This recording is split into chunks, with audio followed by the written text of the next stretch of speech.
So I've been asked to give a tutorial on this camera. This is a Zeiss Contaflex Super BC from the late 1960s. This is the chrome option. Some stuff real quick. Obviously, of course, it's got the little lens on it. As you see, it can be removed. And these are quite small. You can get quite a lot of other options. Really, the 35mm is worth probably about 20 bucks. It goes for on eBay. Also here, you got your little battery door, and then I'll take you to this screw on the back, which will adjust your light meter if you put a 1.5 volt battery in it, which I do not recommend. Just get the 1.3 wine cell replacement. It's worth your time, and you don't want to mess with a meter. Okay, so a few quick things on the overview here. Up here we have the little memory area where you can set what type of film you have in it. I have mine set to neg. As you see, you got other stuff like tungsten, daylight, flash, IR. So that's pretty nifty. Black and white over here.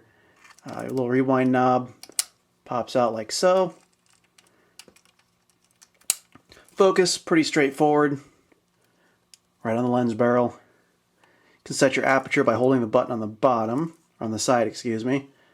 And if you run it to A, shutter priority, you can cock it, and then the meter comes to life.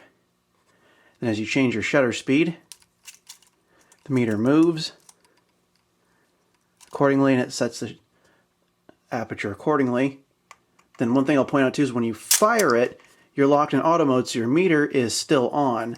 So I recommend, or at least I do, I meter and find what aperture it recommends, and then shoot it so my battery doesn't run down. So you have to recock, and then you can set your aperture again. Of course, all your shutter speeds right up here. Also your film counter up top you can reset. Little spinny dial. Back you have your battery check button, and then if you're afraid of having light come through when you're metering an exposure on a sunny day, there's a little protective door that comes up. Then of course to rewind the film, you pull this key and turn. And then of course to get up the back off, you turn both keys. And the back comes off. And film loads in this removable spool. And this one, interestingly enough, looks like it came out of a Contax. You see then when you pull it, everything winds up, the mirror comes down, and then when you fire, really simple camera to use, lots of fun, produces great images. And of course the back just goes right back on as so. And that is, in a nutshell, the operations of the Contaflex Super BC.